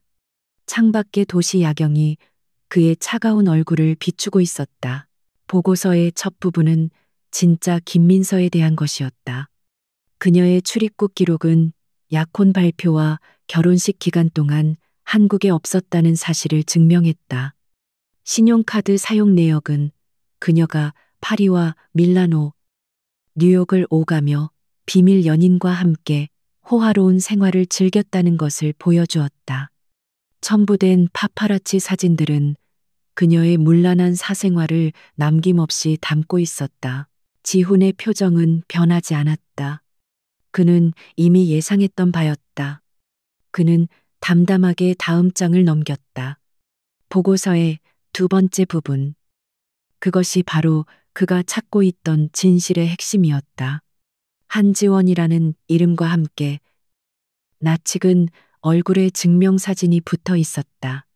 화장기 없는 수수한 얼굴이었지만 지금 자신의 집에서 아내 행세를 하는 바로 그 여자였다. 보고서는 한지원의 삶을 시간순으로 건조하게 나열했다. 불우한 어린 시절, 아버지의 죽음, 뛰어난 학업 성적, 그리고 지독한 가난, 모든 것을 혼자 감당해야 했던 그녀의 삶이 눈앞에 그려지는 듯했다. 그리고 어머니의 병이 악화되면서 그녀가 감당할 수 없는 빚에 구렁텅이로 빠져드는 과정이 상세히 기록되어 있었다. 결정적인 증거는 태양그룹과 연관된 유령 회사의 자금 흐름이었다. 거액의 돈이 한지원의 사채를 갚고 그녀 어머니의 병원비를 결제하는 데 사용된 날짜는 그녀가 김민서의 대역으로 발탁된 시점과 정확히 일치했다. 모든 퍼즐 조각이 완벽하게 맞춰졌다. 의심은 이제 돌이킬 수 없는 사실이 되었다. 보고서의 마지막 장에는 박 팀장이 찾아낸 또 다른 정보가 첨부되어 있었다. 그것은 몇 년 전 한국대학교 철학과에서 주최한 작은 학술제의 수상자 명단이었다. 최우수상 수상자의 이름은 한지원, 그리고 그 아래에는 그녀가 발표했던 논문의 제목이 적혀 있었다. 혼돈 속의 질서 실존적 고찰. 그 순간 지훈의 머릿속을 스쳐 지나가는 마지막 기억의 파편. 비에 젖어 울고 있던 여학생이 품에 안고 있던 것이 바로 그 논문 자료집이었다. 그녀는 시험을 망친 것이 아니라 자신의 모든 것을 쏟아부은 발표를 망쳐서 울고 있었던 것이다. 제 세상이 무너진 것 같아요. 그렇게 말하며 절망하던 그녀의 목소리가 귓가에 생생하게 울렸다. 지훈은 보고서를 덮고 의자에 깊숙이 몸을 기댔다. 차가운 분노가 온몸을 휘감았다. 감히 태양그룹이, 김 회장이 진성그룹을 상대로 이런 엄청난 사기극을 벌였다는 사실에 대한 분노였다. 당장이라도 이 모든 것을 세상에 폭로하고 계약을 파기한 뒤 태양그룹을 무너뜨려야 했다. 하지만 분노와 함께 그의 마음속에서는 다른 감정이 조용히 고개를 들었다. 보고서에 적힌 한지원의 삶. 그녀의 절박함과 슬픔이 그의 가슴을 무겁게 짓눌렀다. 그녀는 선택의 여지가 없었을 것이다. 아픈 어머니를 살리기 위해 그녀는 자신의 영혼이라도 팔아야 했을 것이다. 그리고 무엇보다 그녀는 그가 오랫동안 잊지 못했던 바로 그 소녀였다. 지독한 절망 속에서도 지식을 향한 순수한 열정을 빛내던 그 눈빛. 그런 그녀가 모든 것을 포기한 채 재벌가의 인형이 되어 거짓된 삶을 살아가고 있었다. 분노와 연민, 배신감과 기묘한 책임감이 뒤섞여 그의 머릿속을 혼란스럽게 만들었다. 그는 결심했다. 이 연극을 끝낼 시간이었다. 그는 그날 저녁 저택의 모든 고용인에게 휴가를 주었다. 텅 빈 저택에는 오직 그와 지원. 단 두 사람만이 남았다. 저녁 식사 시간. 두 사람은 긴 테이블의 양끝에 앉아 말없이 식사를 했다. 평소보다 더욱 무겁고 질식할 듯한 침묵이 흘렀다. 식사가 끝나고 지훈은 지원을 서재로 불렀다. 그는 아무 말 없이 낮에 읽었던 그 보고서를 테이블 위에 올려놓았다. 지원은 영문을 모른 채 의아한 표정으로 그와 보고서를 번갈아 쳐다보았다. 그게 뭐죠? 그녀의 목소리가 불안하게 떨렸다. 지훈은 그녀를 똑바로 쳐다보며 얼음처럼 차갑고 조용한 목소리로 말했다. 한지원 씨. 그 이름이 불리는 순간 지원의 세상이 무너져 내렸다. 그녀의 눈이 절망으로 크게 흔들렸고 온몸의 피가 차갑게 식었다. 그는 모든 것을 알고 있었다. 그녀는 숨을 쉴 수 없었다. 테이블 위의 보고서는 그녀에게 내려진 사형 선고문과도 같았다. 더 이상의 거짓말도 변명도 불가능했다. 결국 그녀의 눈에서 참았던 눈물이 폭포수처럼 쏟아져 내렸다. 그녀는 그 자리에 주저앉아 어린아이처럼 서럽게 울기 시작했다. 그동안 그녀를 짓눌렀던 모든 불안과 공포, 슬픔과 죄책감이 한꺼번에 터져 나왔다. 그녀는 울면서 모든 것을 고백했다. 죄송합니다. 정말 죄송합니다. 그녀는 흐느끼며 말했다. 사채업자들의 협박, 죽어가는 어머니, 그리고 김 회장의 거부할 수 없는 제안까지. 그녀는 자신이 왜 이럴 수밖에 없었는지, 지난 몇 달간 얼마나 지옥 같은 시간을 보냈는지 모두 털어놓았다. 목소리는 계속 끊겼지만 그녀는 멈추지 않았다. 처음 상견례 자리에서 전무님을 봤을 때 저는 정말 죽고 싶었어요. 그녀는 눈물로 얼룩진 얼굴을 들어 그를 바라보았다.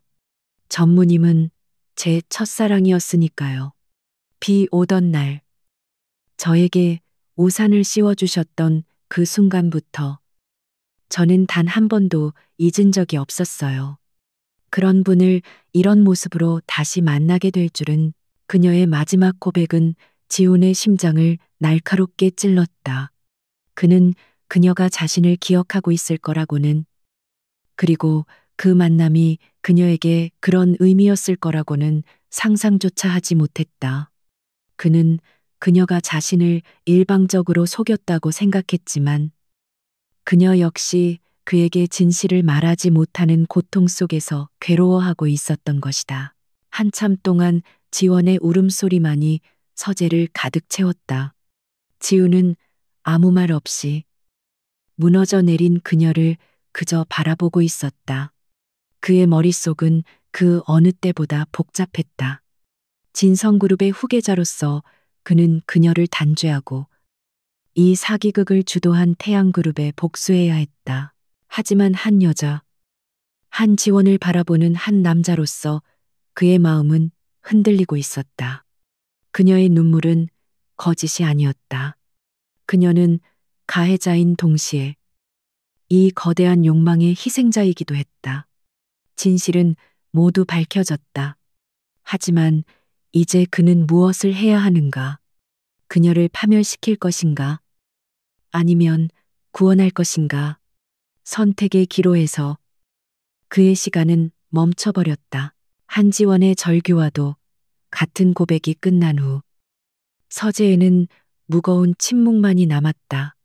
그녀는 모든 것을 체념한 채 강지훈의 처분만을 기다리고 있었다. 그의 입에서 나올 한마디에 자신과 어머니의 운명이 결정될 터였다. 시간은 마치 영원처럼 느리게 흘러갔다. 강지훈은 오랫동안 말이 없었다.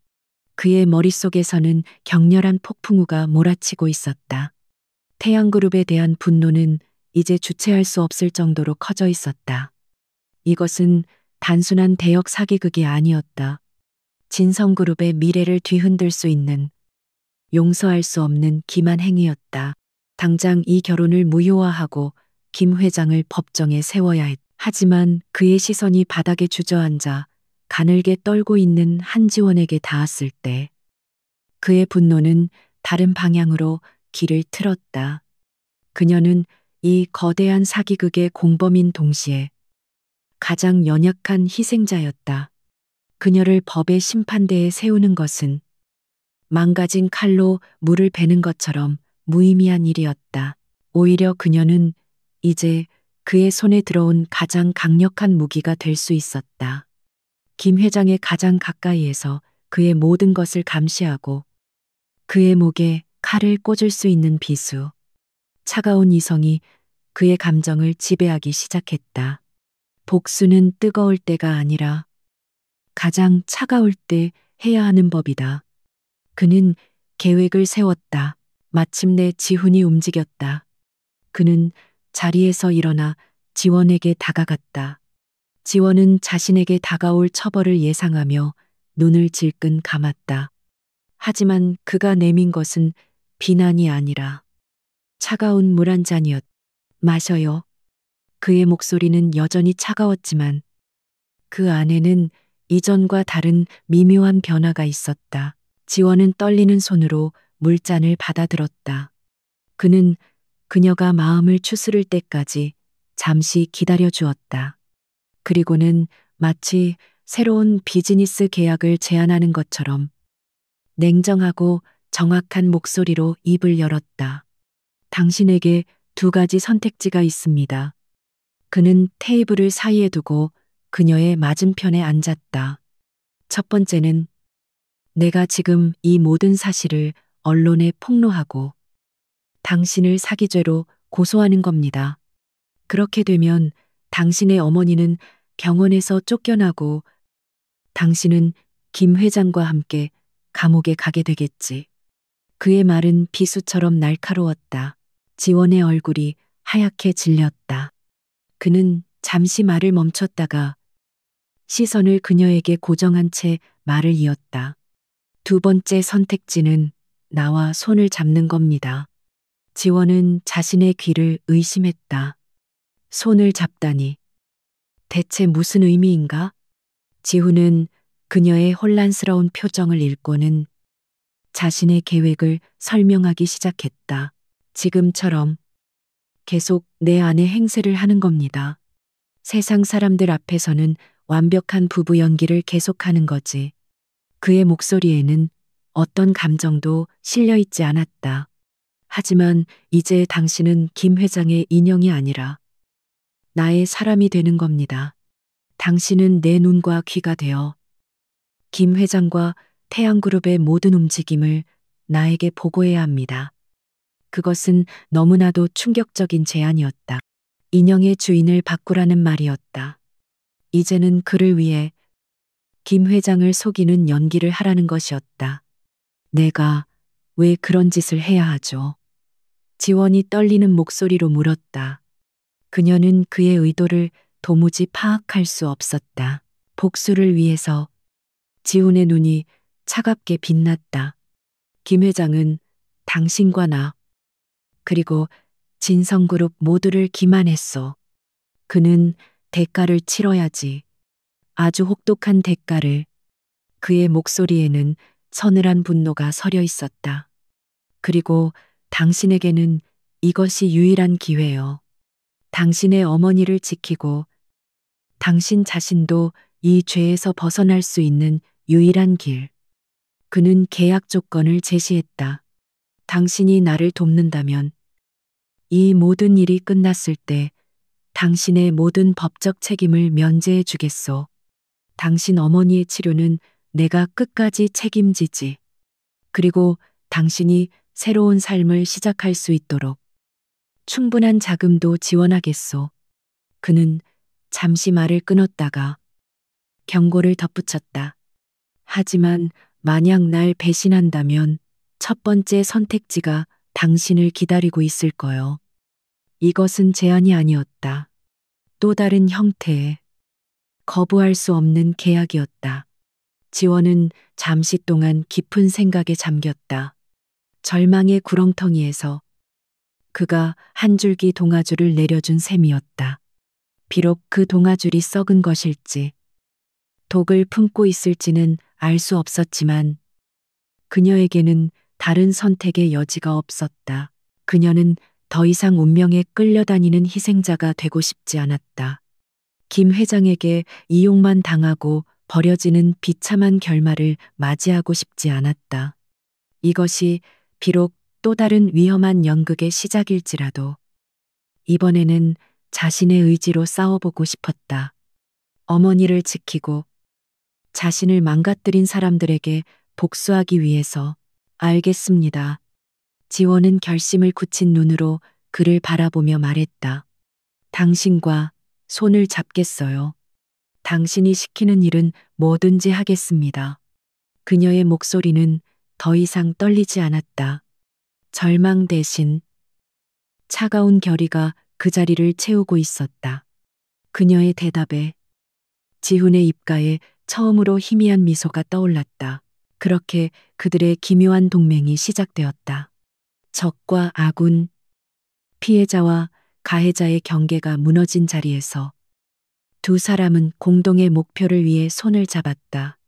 지훈은 즉시 그녀에게 첫 번째 임무를 주었다. 지금 당장 김 회장에게 전화하시오.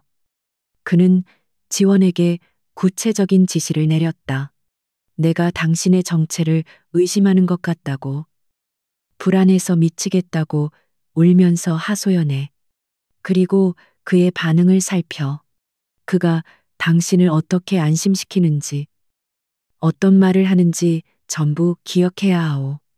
그것은 김 회장의 방심을 유도하고 그의 대응 방식을 파악하기 위한 첫 번째 시험이었다. 지원은 심호흡을 하고 휴대폰을 들었다. 그리고 잠시 후 그녀의 눈에서는 뜨거운 눈물이 다시 흘러내렸다. 하지만 이번의 눈물은 절망이 아닌 철저한 연기였다. 그녀는 금방이라도 숨이 넘어갈 듯한 목소리로 김 회장에게 전화를 걸어 지훈이 가르쳐 준 대사를 그대로 읊기 시작했다.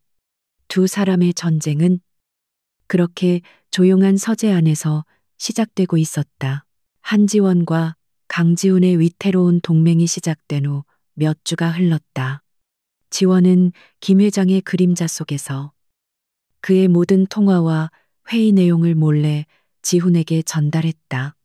그녀가 넘긴 정보들은 태양그룹의 숨겨진 부실과 비자금 내역 등 그룹의 명운을 뒤흔들 수 있는 치명적인 정보들이었다.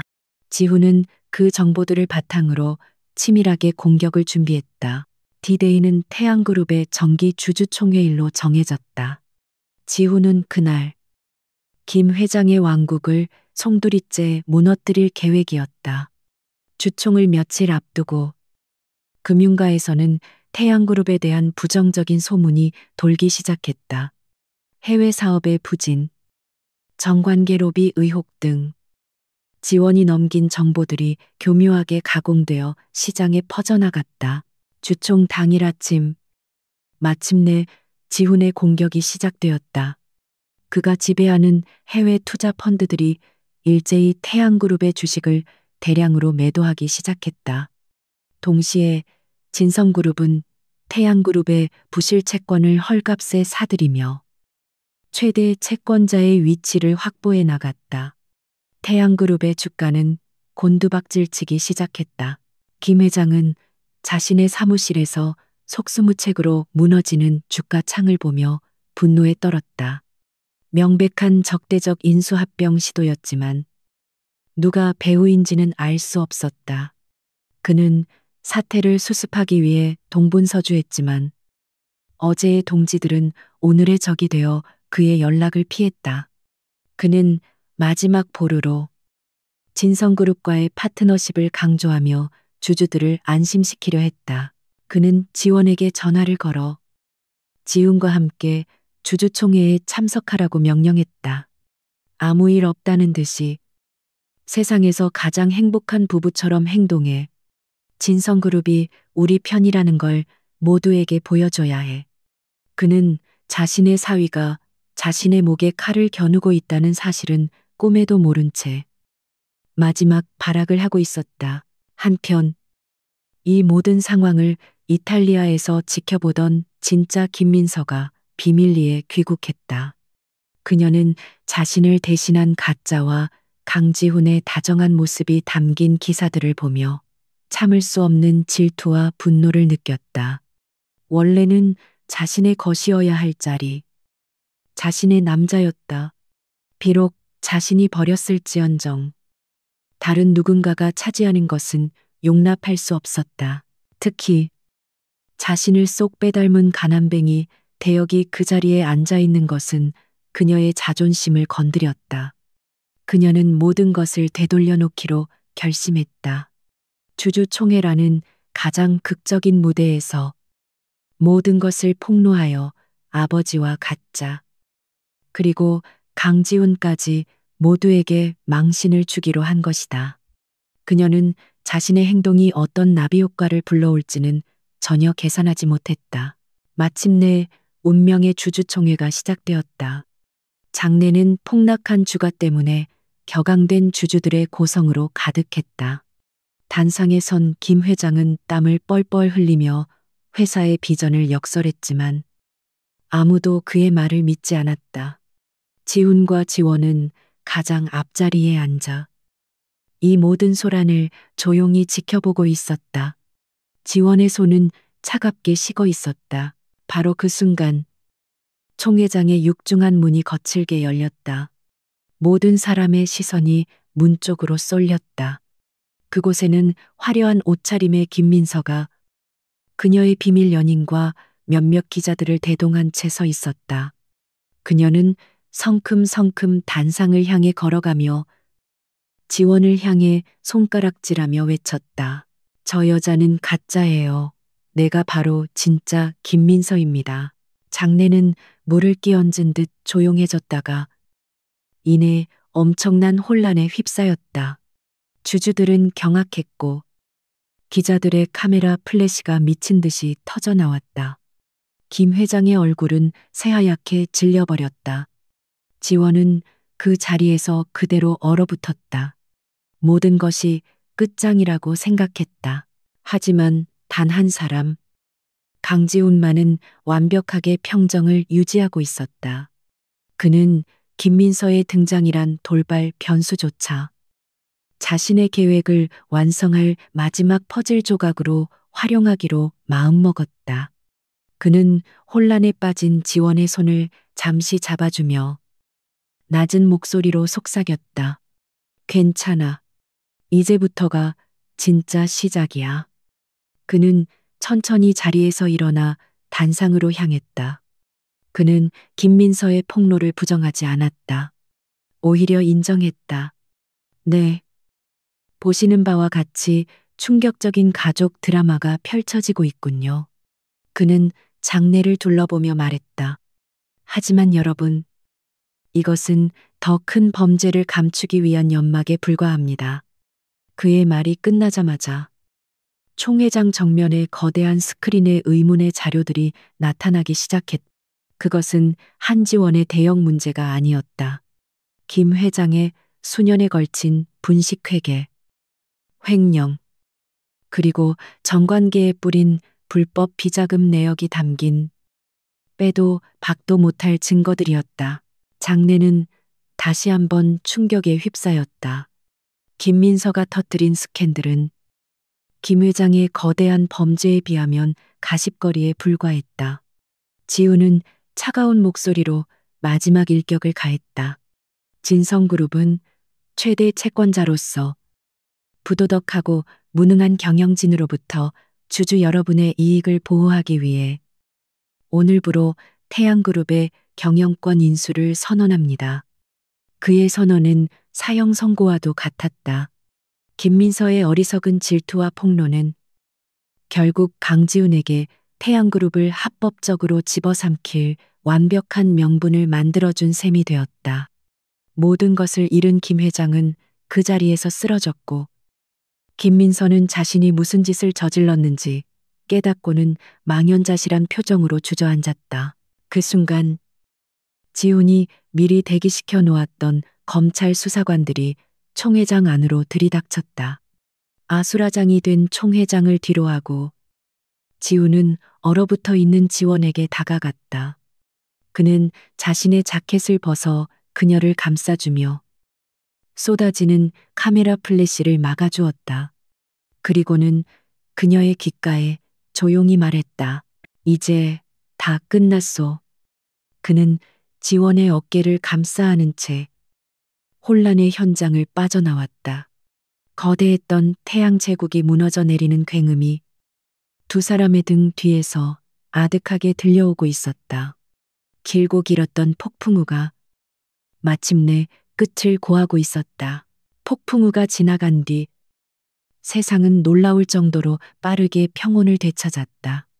태양그룹의 몰락과 김 회장 일가의 비리는 한동안 세상을 떠들썩하게 했지만 곧 새로운 뉴스들에 묻혀 사람들의 기억 속에서 잊혀갔다. 김 회장과 김민서는 횡령, 사기, 배임 등 수많은 혐의로 구속되어 법의 심판을 기다리는 신세가 되었다. 한지원은 그 모든 소용돌이의 중심에 있었으면서도 마치 다른 세상 사람처럼 강지훈의 저택에서 조용히 시간을 보냈다. 더 이상 그녀를 감시하는 사람도 그녀에게 무언가를 강요하는 사람도 없었다.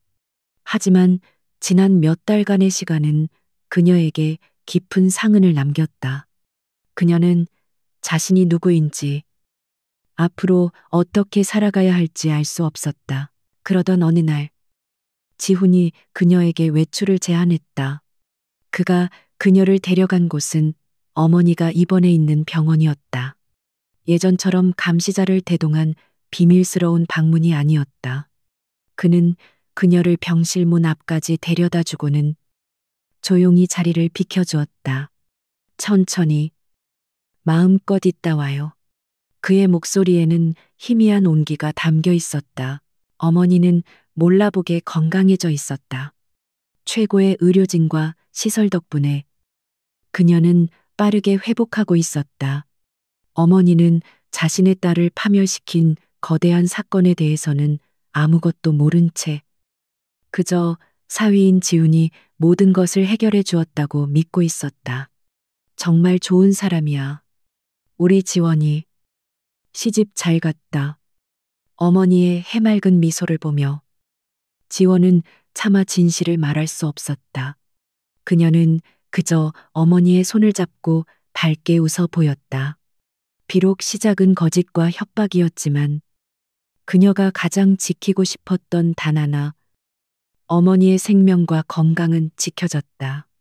그것만으로도 그녀는 자신이 겪었던 모든 고통을 보상받는 기분이었다.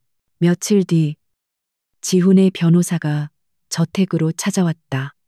그는 지원에게 몇 가지 서류를 내밀었다. 태양그룹의 사기극을 근거로 그녀와 지훈의 혼인은 법적으로 무효 처리되었다는 확인서였다. 그리고 김 회장과 맺었던 모든 불공정한 계약 역시 파기되었다는 증명서도 있었다. 그녀는 이제 법적으로 완벽한 자유의 몸이었다. 서류의 가장 마지막 장에는 한지원이라는 그녀의 본명이 선명하게 적혀 있었다. 지난 몇 달간 김민서라는 이름의 가면 뒤에 숨어 살았던 그녀에게 자신의 이름은 너무나 낯설면서도 그리운 것이었다. 그녀는 자신의 이름을 손가락으로 천천히 쓸어보았다.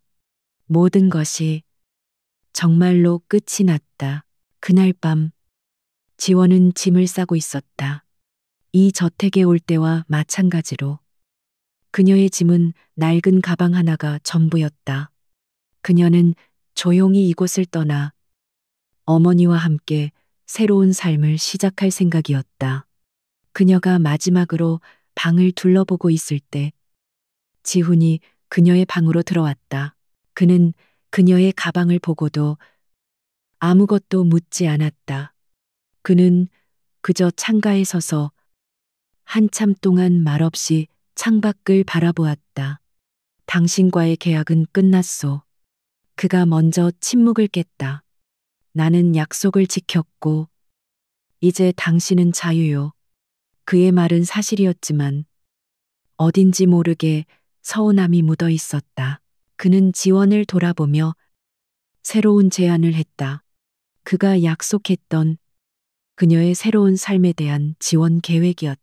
당신이 원한다면 해외의 어느 대학이든 유학을 보내주겠소. 학비와 생활비는 모두 내가 지원하지. 당신의 어머니 역시 평생 최고의 병원에서 치료받을 수 있도록 조치해 두었소. 그것은 그녀가 꿈도 꿀 수 없었던 파격적인 제안이었다. 과거의 모든 것을 잊고 완벽하게 새로운 삶을 시작할 수 있는 기회였다. 하지만 지원은 섣불리 대답할 수 없었다. 그녀는 그에게 가장 중요한 질문을 던져야만 했다. 왜 저에게 이렇게까지 해주시죠? 그녀의 질문에 지훈은 잠시 망설였다. 그리고는 처음으로 자신의 가장 깊은 속내를 털어놓기 시작했다. 처음에는 복수와 비즈니스 때문이었소. 태양그룹을 무너뜨리기 위해 당신을 이용할 생각이었지. 그는 솔직하게 인정했다. 하지만 시간이 지나면서 변했소. 그의 시선이 아득한 과거를 향했다.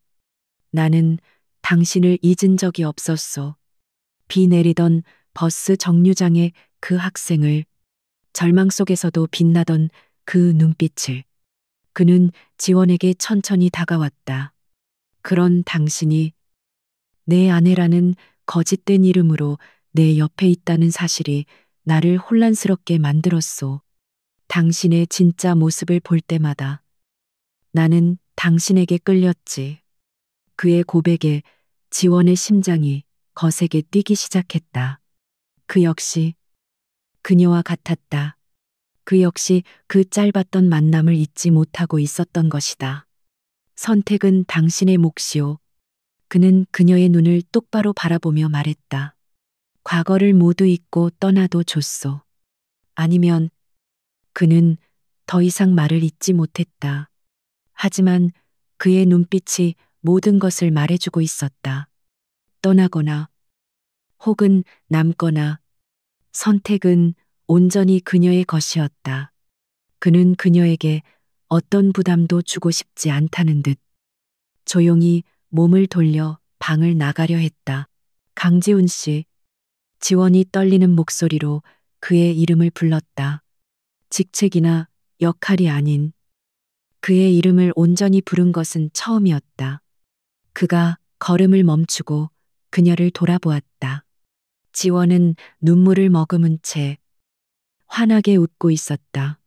그녀는 자신의 마음이 이끄는 답을 이미 알고 있었다. 도망치고 싶지 않아요. 이제 더 이상 다른 누군가가 정해준 삶을 살고 싶지 않아요. 그녀는 그에게 다가가 그의 손을 잡았다. 처음으로 제 스스로 선택하고 싶어요. 당신과 함께 처음부터 다시 시작하고 싶어요. 그녀의 말에 지훈의 얼음 같던 얼굴에 마침내 따뜻한 미소가 번졌다. 그는 그녀의 손을 마주 잡았다. 거짓과 계약으로 시작된 그들의 관계는 마침내 진실과 사랑이라는 이름으로 다시 태어나고 있었다. 몇 달 후, 따스한 봄날의 캠퍼스. 지원은 다시 학생으로 돌아가 마지막 학기를 다니고 있었다. 강의가 끝나고 교문 밖으로 나서자 익숙한 차 한 대가 그녀를 기다리고 있었다. 운전석에는 지훈이 앉아 그녀를 보며 부드럽게 미소 짓고 있었다. 그는 더 이상 냉정한 기업의 총수가 아니었다. 사랑하는 연인을 기다리는 평범한 한 남자였다. 지원은 그의 차에 올라탔다. 두 사람은 더 이상 화려한 저택의 주인이 아닌 작은 오피스텔에서 소박한 신혼생활을 시작했다.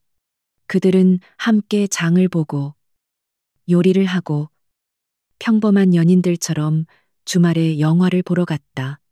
거짓된 가면을 벗어 던진 그들의 삶은 이전과는 비교할 수 없을 정도로 행복했다.